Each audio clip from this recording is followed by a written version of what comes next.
Hey guys, welcome. This is Steve here. This video is being made to show you guys our new SolarGraf proposal software. I'm going to take about 45 minutes here and I'm going to walk everybody through sort of how to get into the system, how to create a proposal for a customer, and a couple of other neat features of this new software system that we're deploying here at PlugPV. Um, all right, so quick couple of notes here. One, I'm a Mac user, so my PC users, I do apologize. What you'll see on this screen is just slightly different than what you'll see if you're looking at it on a PC. Just bear in mind the overall features and functionality are really going to be the same. Um, and then one other note, guys, SolarGraf is available for use not only on a desktop computer, or a laptop computer, but also on your mobile devices, on an iPad or an Android or an iPhone, some other form of tablet, you name it. You can create a proposal on there. All right, so without further ado, let's jump right in. I'm using Google Chrome as a web browser, and today's proposal is going to be created on my laptop here. Get with Kara or myself after the video, after you've watched everything, if you have any additional questions. Okay, so in Google Chrome, how are we going to get to SolarGraf? Well, in the next week or so, I am going to add a landing page right to our company sales page with a link to SolarGraf. Also, this video will be posted there. A couple of other training resources. They'll all be available right from our company landing page. If you have trouble getting, or don't want to wait until I've got that all set up, I'm going to show you how to get in there natively. What we're going to do is either open a new browser or open a new tab, however you do that on your particular device. And what you're going to want to navigate to is the URL app.solargraf.com. You guys can see this is auto-populating for me just because I've been here before. So I'm going to go ahead and hit enter. And SolarGraf is loading. So I'm going to do a couple of things here. I'm going to actually back out to our login screen so that you guys can see how to get in the first place. Okay, so when you first get to SolarGraf, you guys are going to be brought, or you're going to be landed right here on the login screen. The username is going to be your email address. I've set up a dummy account here just so that you guys can see exactly a video made basically on the exact layout and look and feel of the system that you guys will have. All right, so there we go. And then your password, you're going to create your password the first time you guys log in. So after this video, guys, I'm going to shoot everybody an email inviting them into the new system. And when you go to get into this screen, it's going to prompt you the very first time you log in to create a password. I highly recommend you guys bookmark this page right here. If you're using Google Passwords or any other kind of password keeping system, save your username and your password information so that you can just it'll log you in automatically every time. All right, so let's jump in here.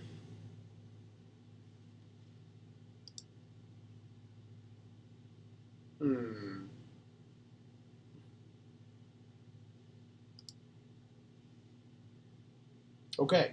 I'm not sure why I had something go wrong there, but that's not what should happen every time you log in. What should happen every time you log in is that you get landed right here on your dashboard. So you're now logged into the system, and I just want to take a minute here before we jump into creating a proposal to let everybody know that this system also has what's known as a CRM feature, a customer relationship management feature. So not only can you create proposals in this system and send them electronically to your customers, but you can then track the interactions that you have with that customer electronically right here in the system.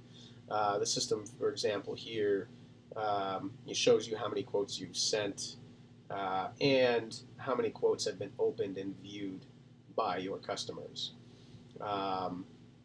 You can toggle your dashboard to see a custom date set, so perhaps you want to see last month as opposed to this month. And you'll see that your dashboard will update based on the data set you're requesting. This is a new system for us. We don't have a whole lot of data in here just yet. You can tell that this is just a dummy account that I've set up for display purposes. But your activity is all going to be shown here, guys, so that as you add notes or messages or update quotes or interact with your customers and your proposals in any way, that's all tracked in this section here under your activity. All right, so let's jump right into creating a proposal. There's a couple different ways you can do this. The easiest way is, now that we're in the system, I'm going to go right up to this upper right-hand corner here and click the plus button. Now what the system's going to do is it's going to auto-load Google Maps, and it's going to ask you for the address or the residence or the property that you'd like to create a system proposal for. In this case, we are going to use a dummy address that I've used in the past. And you'll see that what Google Maps is doing here is it's auto-finding or auto-filling the address as you type it. You can keep typing, or once you've found it, you can click on it here.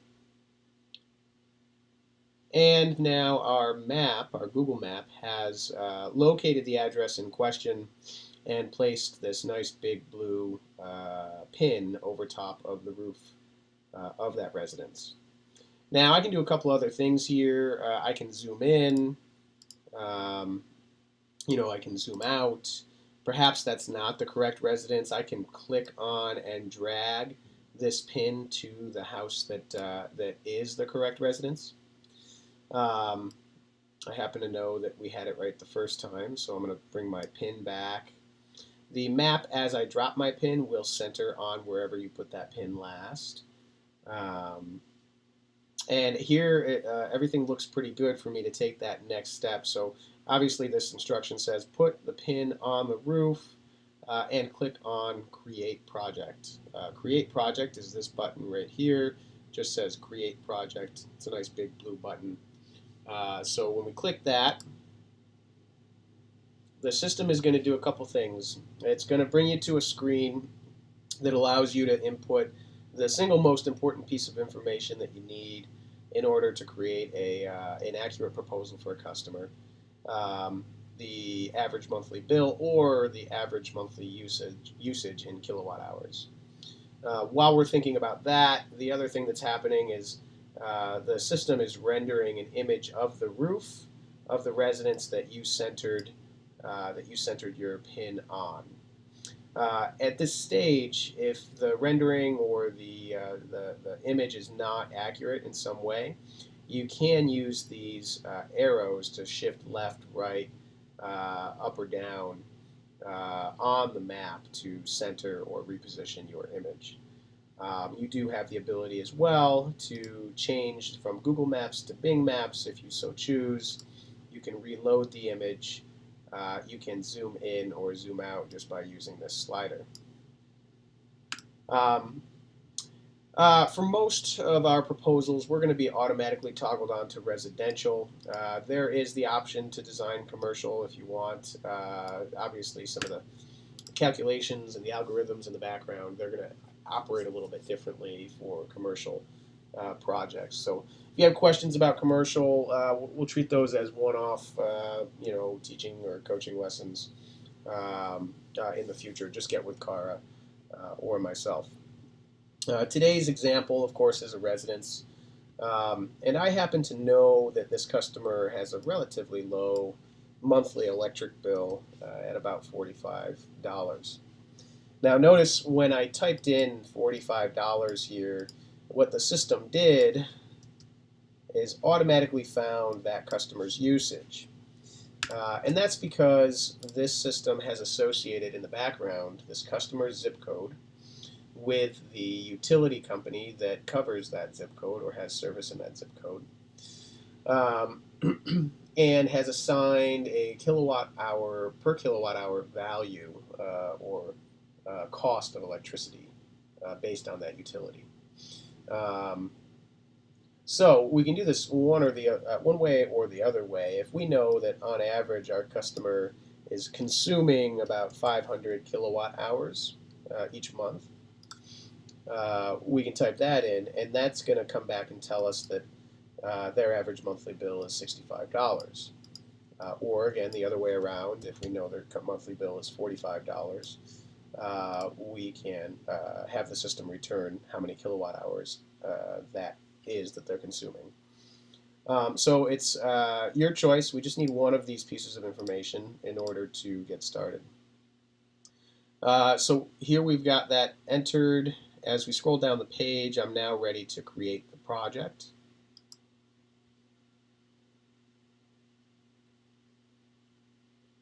Okay. So we're now in the system design stage, and what we're going to do is we're actually going to design a solar array, the ever coveted image of panels on a roof. Oops. There we go. For our customer. So you'll notice right off the bat what the system has done is it's zoomed in and it's not quite centered where I want it to be, and it's given me this sort of cursor for a mouse pointer. So what we want to do here is we just want to go ahead and click on our image anywhere we want and drag it. We can kind of center this right where we want it in order to do a design. I'm going to kind of talk about all of these surfaces here for a second. So we're interested in designing on viable installation surfaces. What is a viable installation surface? Well, if you were to call this point where my mouse is the center of the map, or a map, and as my cursor here draws out to the right on the screen, we would call this heading due east. If it were a perfect line in this direction, that would be 90 degrees due east. If I come back to center here and then I travel back in the other direction, a perfect line, that would be 270 degrees due west.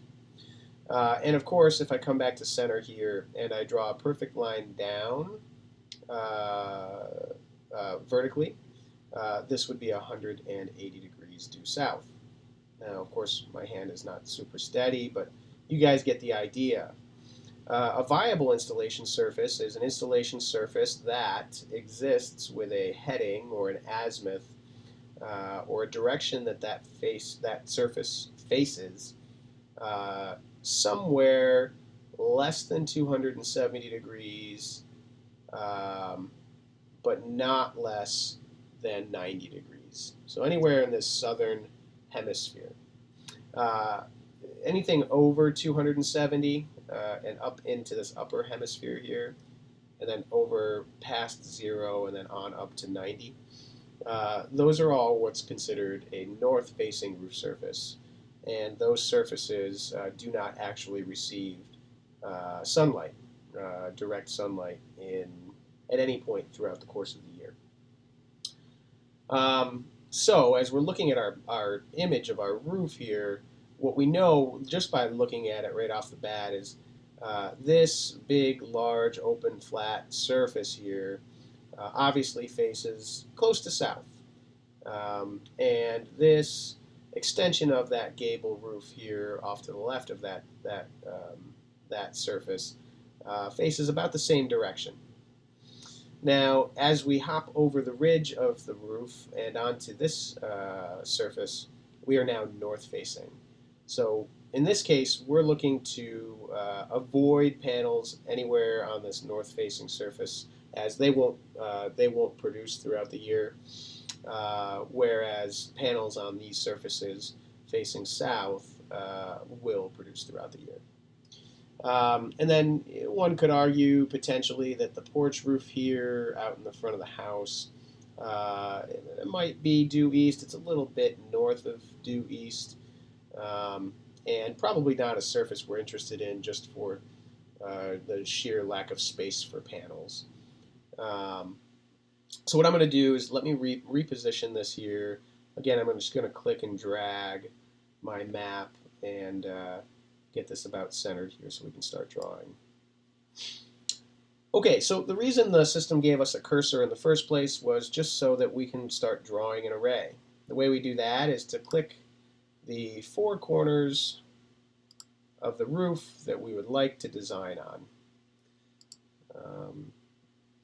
And it's not rocket science. We don't need it to be perfect.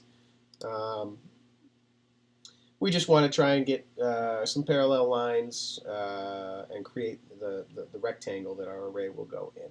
In some cases, you might be looking at a hip roof with triangle surfaces.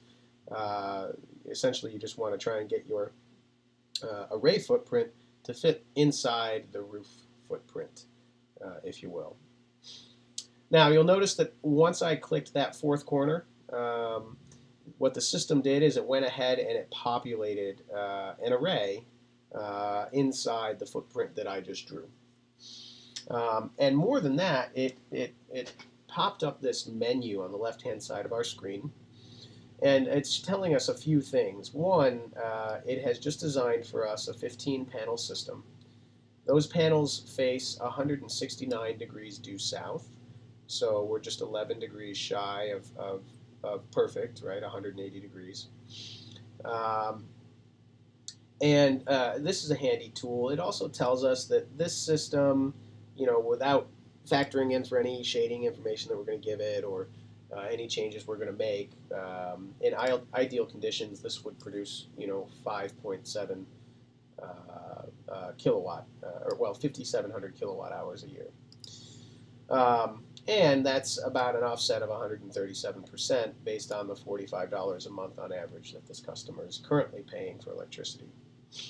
So, as we all know, in New York, we can't go over 110% offset, or we can, but we won't get the NYSERDA grant for the portion that's over. So what we want to do here is maybe tailor our array to get down closer to something like 110%. And we're going to do a couple of things to do that. So if I scroll down here a little bit, I'm going to uncheck auto for finding the roof angle. And I happen to know that this customer's roof is a little bit on the steeper side, around 35 degrees. So I'm going to slide that slider up to 35 degrees for roof angle.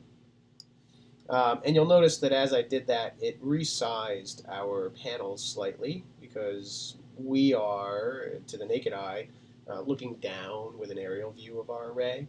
And the steeper the roof is, the shorter the panels, or the shorter the width of the panels to our eye, because they actually travel downhill in the direction the roof faces here. All right, so the next thing we're going to do is we're going to go ahead and select our panels. Here we're going to grab our Hanwha Q-Cell 305 watt panel. We are in fact flush roof mounting these panels, as opposed to some sort of tilt up, a ground mount, or a single or a dual axis tracker. Let's go ahead and see what this would look like in portrait. I tend to like the portrait look a little bit better, and we actually ended up getting a few more panels that way. Offset. Here we're given the option, if we wanted to stagger our rows. A half offset, for example, would look like this, whereas a full offset in this case doesn't do anything. On a hip roof, it would look, all the panels would be fully offset from one another. and any is just going to be an auto feature, so the system will decide for you. You guys will notice that we have this orange line here that was created when we clicked the fourth corner of our array or our box. And what that is our baseline. That line is saying or telling us as the user that the panels will face in this direction. They will face this azimuth, the plane that is this particular line, out away from the roof or out away from the house. As we were drawing this, if we were drawing and our orange line were in the wrong position, based on what we could tell from the direction of the roof, we can simply click next baseline here, which will change the orientation of the panels or the azimuth or heading in which they face. And so the system had it right the first time, so I'm going to leave it like that. But again, that's an option available to you should you need it. You'll notice down here at the bottom, there's the ability for us to add edge spacing, otherwise known as setbacks. You guys, as many of you may know, there are AHJs out there that require setbacks from the edges of the roof or the ridge of the roof, or and so on. And so if you knew that going into making your proposal, or if you knew that at this stage, you could absolutely include those here just by typing in inches how many inches away from the edges that array needed to be. Now here, unfortunately, this is a holistic approach. It will apply that setback to all edges, which is not necessarily desirable. Here in New York, when we design these arrays, there are rules in place for setbacks from either one ridge or either one rake or both rakes and the ridge, but not usually the eave at all. So I don't recommend jumping into the edge spacing all that much unless you're looking for a specific output or a specific array shape when you're all done here. But the last thing that they have here for us is the roofing material. If we knew the roofing material at this stage, we could select it. I happen to know this is an asphalt shingle roof. It's fairly easy to tell as well from the imaging.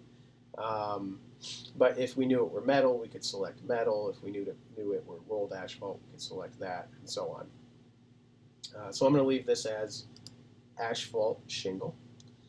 And at this stage, I'm going to go ahead and hit done, and I have designed our first array.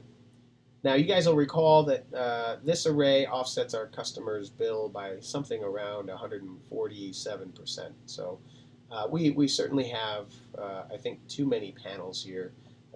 This customer doesn't need, in this case, that many panels. So what we're going to do is over on the right-hand side, I'm going to click the panel tool. And now my panels, or my array rather, can be altered. You'll notice that as I'm hovering over my array, I have this ghost panel that I can add to the array at any time just by clicking. And it's going to stay red here because it knows that it's outside the footprint of the roof that I just drew. Now, perhaps I put that panel there, and now I'm realizing that, oh wait, that can't go there. That's up over the ridge of the roof.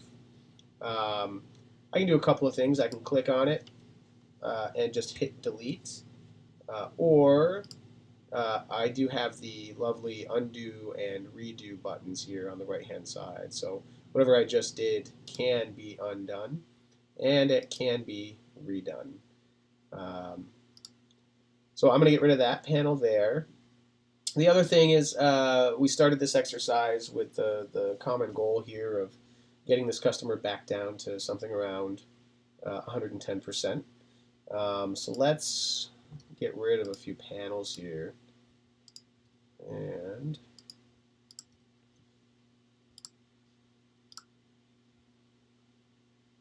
okay, so we're at 92% here. And the way I got back here was once I was done clicking on panels, I went back to draw surfaces and clicked on inside my array footprint again.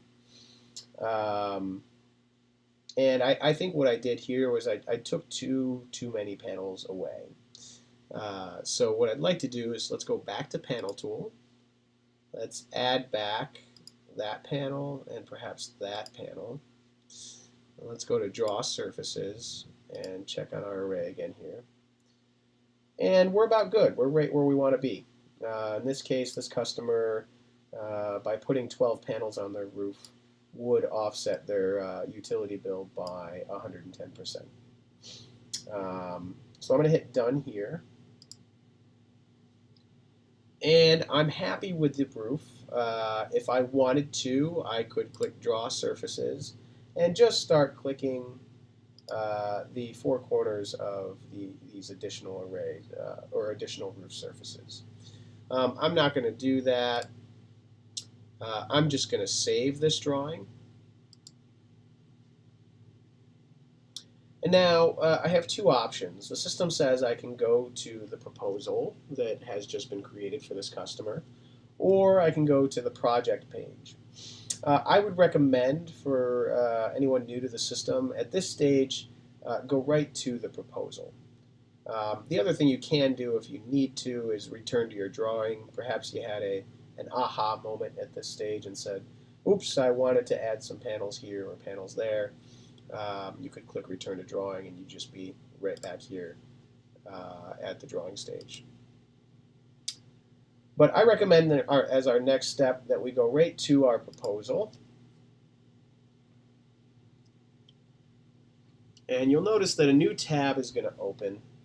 And we are now looking at the solar estimate or the solar proposal for some customer residing at 114 Lark Street in Altamont, New York. All right, so first thing we're going to do, excuse me, the first thing we're going to do is up in the right-hand corner, you'll notice there is a settings gear. We're going to go ahead and click that. And we have a few options here. Under General Information, we're going to go ahead and get our customer information into the system. So this is John Smith's house, and his phone number, of course, for anyone who wants to call him later, is 518-867-5309, of course, but I think I need a dash here. And his email address is sweigel, it's Stephen J. Weigel at PlugPV, or at gmail.com. All right. Okay, so at this stage, we've just entered our customer's information. We're going to hit Save in the upper right-hand corner. And we're right back here at our proposal now, and instead of a proposal for someone, this is now a proposal created for John Smith, residing at 114 Lark Street, Altamont. This is a 3.66 kilowatt system using 12 Hanwha 305 watt panels, as we all know from the previous design stage. And what I'm going to do is I'm going to start to take you through the look and the feel of the proposal. As you scroll down, the big takeaway that I'd like for everyone to take away after this training is that these proposals are very, very interactive. But they're not interactive only for you. They're interactive for both you and for your customer. When you send this proposal to your customer, all of these buttons that you see on the screen and all of the boxes and values and so on, they're all touchable and clickable. And the customer would be able to play with options and click through them and look at the proposal from a couple of different perspectives. Right here off the bat, you can see that we can look at this proposal from a cash purchase perspective, or we can look at it from a, hey, I want to take a loan out to finance my my solar array or my solar system perspective. And you can do that just by clicking on either one of the options. Now, not a whole lot happens right now while you do that, other than some fancy color changes.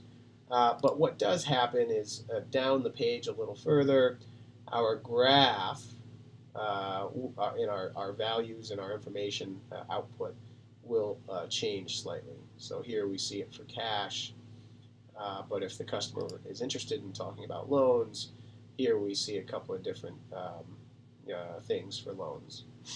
While I'm looking here, our customer has the ability to click through the various loan options that we at PlugPV have to offer. They can look at an Ensemble 12-year, or they can look at an Ensemble 10-year, or, of course, that EFS loan offering that we have. And the system will, in real time, alter the values for their interest rate, their term, their payment, their new utility bill, and their monthly bill right there in front of them. Scrolling back up slightly here, I just wanted to touch on these. These numbers are designed to show us the whole kit and caboodle, or the whole project at a glance, with things like gross cost, system cost, payback period, ROI, and savings over 25 years. So these are just some high level numbers. These are broken down in much more detail as you work through the proposal. Let's jump down just slightly here with these loan options. We often get the feedback from reps that some reps like to put all of the options out in front of the customer that they can possibly offer them, whereas other reps like to try to vet their customer ahead of time and really only show them one or two options that they think are more custom tailored to that particular customer. But as you guys can see, all of our loans are in this drop-down. So if you want to change what the customer is seeing here, what you can do is jump back into our handy-dandy settings gear. And down here you'll see financial options. If I click on financial options, it brings me right to our buy and our loan screen. Here I can play with the loans that are visible on the proposal before sending the proposal to the customer. So I might want to not offer EFS and only show them the Ensemble 10 and 12 year. So in that case, you just click on it, you can delete it, and there we are. We are now only offering two loan options. Now I can go back to our proposal, click on loan, and under our drop-down, when the customer goes to look at this, they're only going to have these two options here. So again, these are customizable to you guys. Whatever you prefer to do, it's completely up to you. Feel free to play around with the settings in here and send proposals out as you feel they'll be most effective with your customer. Continuing on, here we reach the ever-coveted image of panels on a roof. So quick note, we selected Hanwha 305 watt G4.1 cube peak panels. Those are in fact a polycrystalline panel, so they do have a blue hint or hue to them, and that's why the system here puts them in blue. In the event that you select a panel from our repertoire or our suite of panels that is black on black, those panels will show up color accurate here in a black color. So we sometimes get that question from customers: are they really that color, or is this just a an image for informational purposes? Nope, that is actually what the panels will look like, give or take a little bit of discretion on the hue of the blue. Um, all right, so let's jump back up here quickly. Again, some high-level numbers and some environmental impact. So this is designed to be an overview of the system very quickly. And then we get down into the breakdown of our numbers, right? So here's our usage breakdown. Again, remember, everything here is interactive, so perhaps I want to see monthly what our breakdown is. Perhaps I don't want to see my kilowatt hours coming from the utility company on a monthly basis after going solar. And I just want to see the kilowatt hours that my solar system is going to produce on a monthly basis over the typical year. So I can unclick from utility, or perhaps I want to do this the other way around. I want to see what I'm drawing from the utility annually after I go solar. Maybe I want to see this on a yearly basis. I want to see what's coming from the grid, what's coming from solar.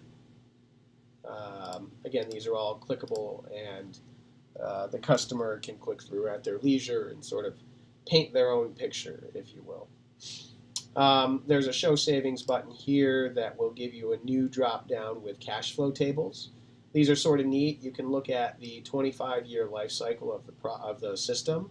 We can look out here at 2042 and see how the system's producing, how many kilowatt hours the customer is drawing from the grid in that month of that year, utility bill, net credits, and savings.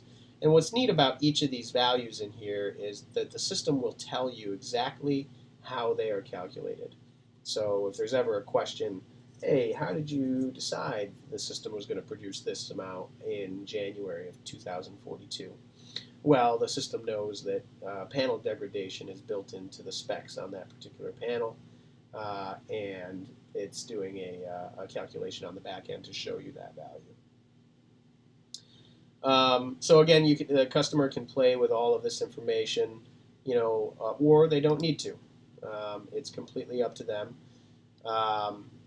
But as they scroll down, the next very important section that they're going to arrive at is the pricing for the system.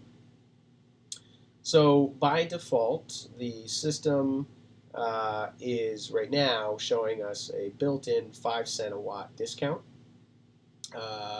It's building in things like the New York State NYSERDA incentive, the state tax credit, and the federal tax credit. So it has a base price already built in. It backs out all of our discounts and incentives and gives us a net cost on the right-hand side here.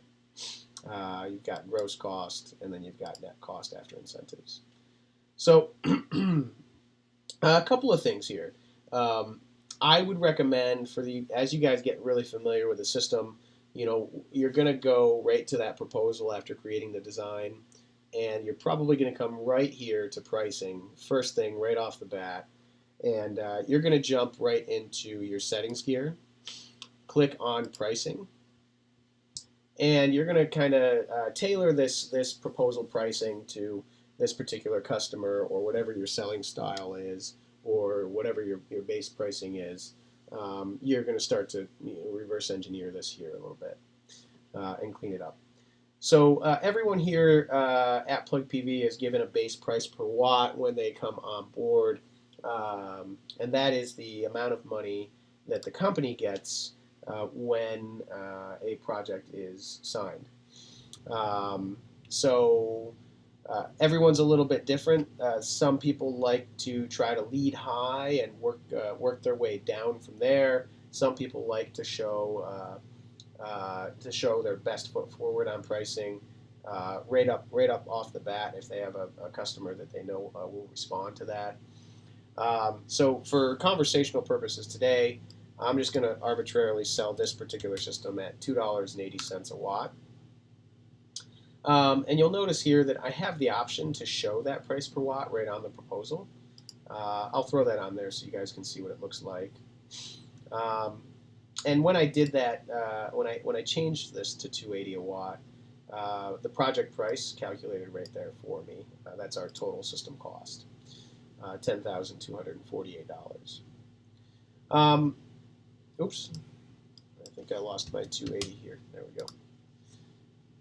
As I scroll down, you'll notice things like extra costs and discounts. For extra costs, these would be where you could build in line items right on your proposal for things like trenching or for things like perhaps an electrical service upgrade or some other sort of adder that you're building into the price of the system right up front. How you would do that is just to click on Add Extra Costs. There are some pre-filled in here, like ground mount. You could select ground mount and save the item, and that's going to add that ground mount right to your pricing. And I'll leave that on here just so when we get back to our proposal, you can see what it actually looks like for a customer. Of course, this is not a ground mount in this particular case, but and then in discounts, you guys have the ability to add discounts or discount the system as much as you'd like. Some people like to come up here and where they would usually lead at 280, maybe they'll go 285, and they'll add this 5 cent a watt discount right to the proposal.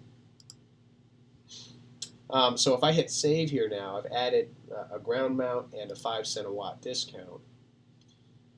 And now I come back to my system, and you can see a couple of things are now added to my pricing schedule. I've got my base price at $10,431, which shows up as $285 a watt. And I'm taking 5 cents a watt right off the top for the customer, just because I'm a nice guy. And then if you were to add any kind of adder, again, that's going to show up right here in your pricing at the top. In this case, a 50 cent watt adder, a watt adder for a ground mount. And then your gross cost, your incentives come right off again, and your new net cost is displayed here. So, obviously in this case, we're not doing a ground mount, so I'm going to clean this back up real quickly. Let's jump down to 280 a watt again. Let's get rid of our ground mount adder, and let's get rid of our 5 cent a watt discount. Over time, we will change out the defaults that are in the extra costs, and the discounts will make more available. You guys have the ability to add extra costs or add discounts on a custom per project basis just by clicking these. So feel free to do that if there's something you want to add in there up front at the point of the sale. So we're going to hit save here. And now we're back to a pretty simple selling cost structure. So $10,248 is our selling price. They're going to get $1,400 from NYSERDA. They're going to get, ideally, as long as they have the tax appetite, $2,100 or $2,200 from the state, and $2,600 from the federal government, bringing their net cost down to $3,900 for this system. And that's that as far as pricing is concerned. I want to take a minute and I just want to talk about these incentives. The customer has access to this incentive details button on the proposal. And it's sort of neat. What this does is allows the customer to take a deeper dive into what those incentives are and why those incentives are. For example, the residential solar tax credit. This is our state tax credit. If they click on this, it's going to drop down a whole bunch of language straight from DSIRE, which is a renewable energy website designed to track and report and spread information on the renewable energy incentives that are available out there in all of the different 50 states and so on. So the customer has the ability just to click on these and kind of educate themselves a little bit on how these work. You'll notice for the state tax credit, the form they need to fill out along with the instructions, those are right here, which is sort of neat. they can go right to DSIRE to learn more about the incentive, or right to the incentives website. So the website that the state has for that particular incentive. And they can do that for each of the incentives that they're getting on the project. The New York Sun NYSERDA grant, and the renewable energy tax credit from the federal government. The other thing you can do, and this is going to be a little bit more on the rare side, but for those of you who come across a customer that might not have the tax appetite to take the renewable energy tax credit or the state tax credit, here you can manage incentives, and you can build this proposal so that it does not factor in a tax credit from the federal or the state government, or both, or even the NYSERDA program for some reason. So what you would do is essentially you would just uncheck these options, and those incentives would suddenly become unavailable in the pricing structure. So we took those off of our system. I'm going to add those back real quick, just so this is relatively accurate. There we go. Okay. So again, you guys can play around with those, and your customer has access to all of the incentives shown here. So they'll be able to educate themselves as they work through your proposal. Then we get down into the materials section. You've got your panels, your inverters, your mounting type, and your balance of systems included. You can jump down to more details here. You guys have access to the materials in your gear setting menu pull-out here. And if you wanted to, you guys could absolutely jump in here and add things like inverters, and spec sheets would show up for the customer to play around with. I don't recommend at this stage jumping in and throwing up combiner panels or disconnects. Operations is going to have some say on how all of that plays out once we get to the design stage.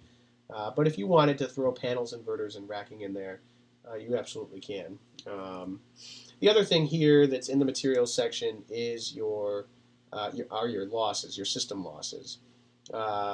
Each of these percentages, when you add these up, they should add up to about 14.38%. Excuse me. And what they are built-in NREL recommended system losses for any system under ideal conditions. Here in the Northeast, I recommend bringing your snow percent up a little bit, and if there's any shading on the project, bringing your shading percentage up here a little bit, just to account for the fact that here we tend to have a little bit more snow, and of course with shading, that's really self-explanatory. If there's a tree shading the array, you kind of want to up this percentage at this stage right here. In this case, there is a tree, I want to say south or west of south, off that corner of the roof. So I'm going to go ahead and up this to about, I'm going to up this to 3.75%. And I'm going to up our snow to about 2.25%. And that's going to hit and I'm going to hit save here. And so what that does is the system will auto-adjust how much it thinks it's going to produce over the course of a year in all the calculations being run here in the background for this proposal. Project timeline. This is going to be the same for every proposal. Week 1 is your signed purchase agreement and site survey. Week 2, design and engineering, stamps and so on. Week 3, we're getting all your permits out the door for the customer, interconnect, rebate approvals. Usually they're going to be back by about week 5. And then installation and inspection should be week 6.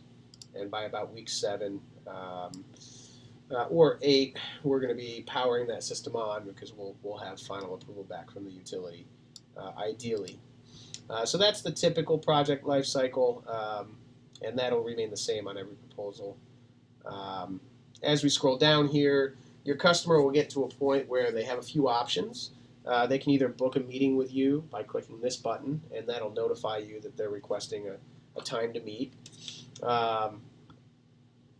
can download this proposal as a PDF. Maybe they want to print it out, or maybe you want to print it out and go to a meeting at the kitchen table.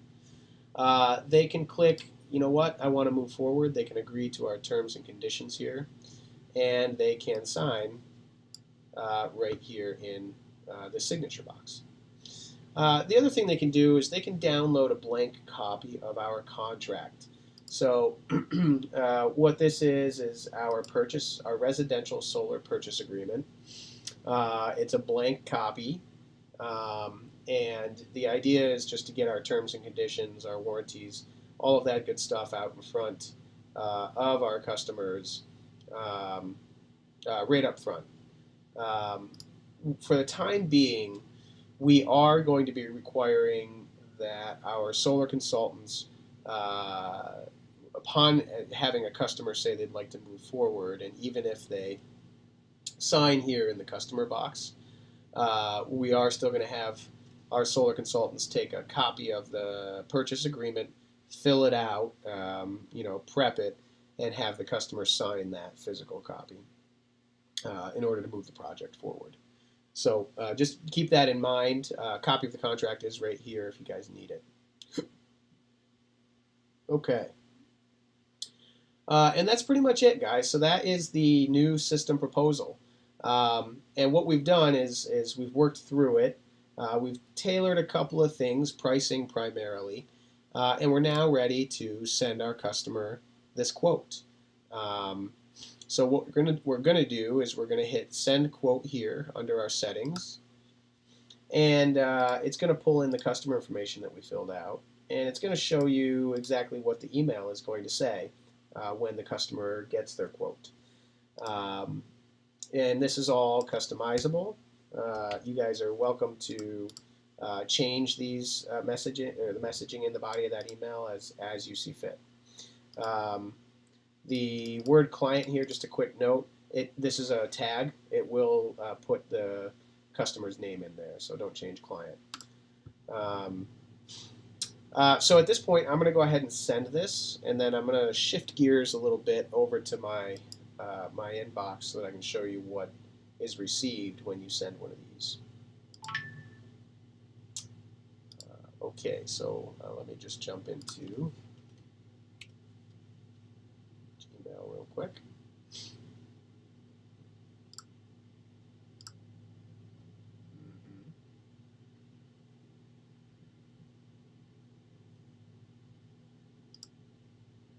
Okay, so this is the email that the customer gets. Here's a professional estimate for your property to go solar, and then there's this lovely link here that says My Estimate, a big blue button. So when the customer clicks on this, it's going to take them to their new system proposal from PlugPV.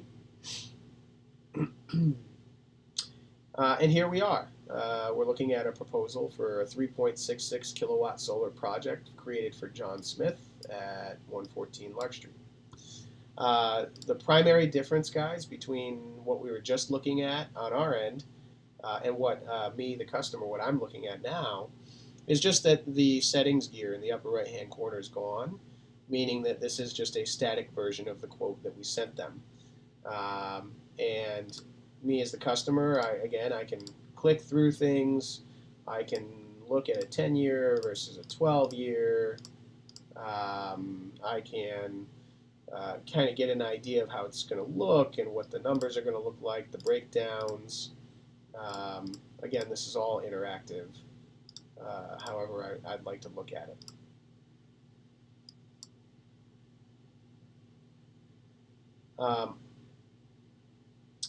And then my pricing is here. My materials, my project timeline, and I'm super happy with this, so of course I'm going to sign because I want to move forward with you guys. And then ideally, if you're doing this in front of the customer, there we go. If you're doing this in front of the customer, you can countersign if you so choose. Hit save, and we're all done.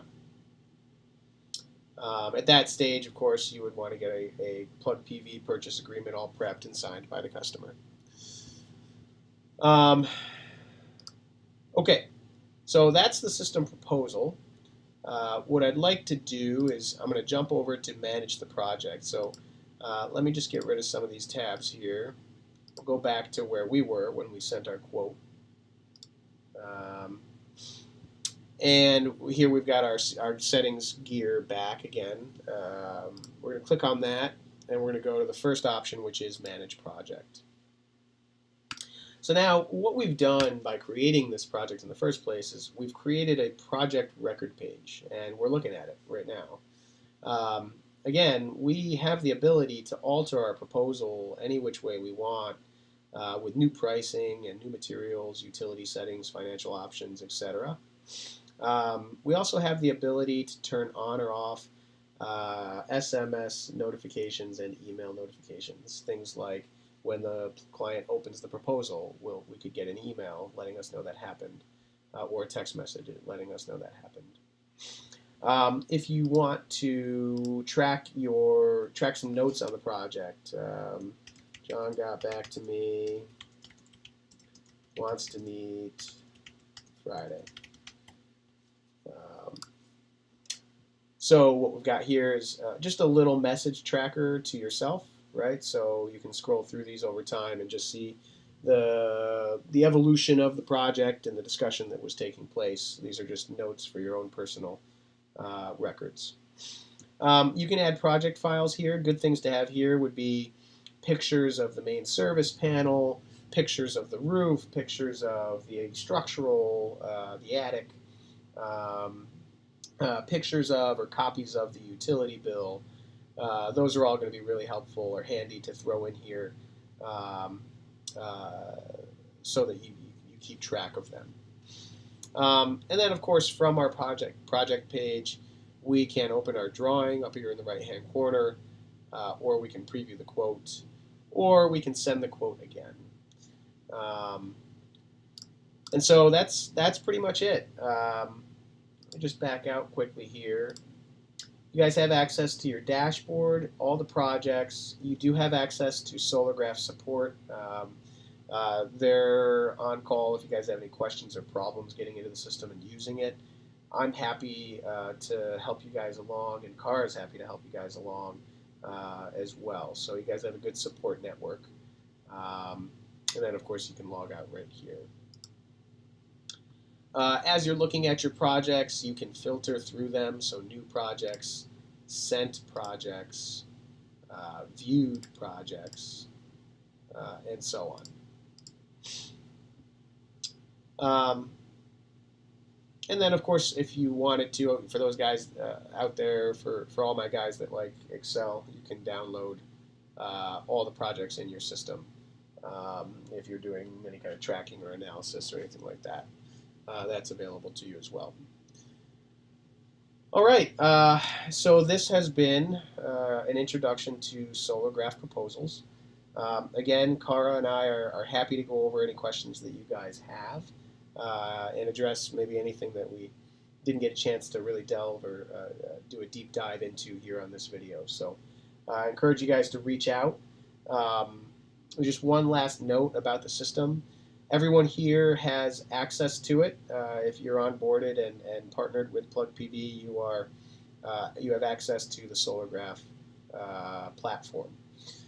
We are billed, and the way that we are partnered with SolarGraf is such that each individual proposal that's generated goes against a balance of credits that we have with SolarGraf. So it's imperative, it's important, you guys, that you reserve one or two proposals or project creations for training. Get yourself familiar with how it works, kind of play with the ins and outs of creating one.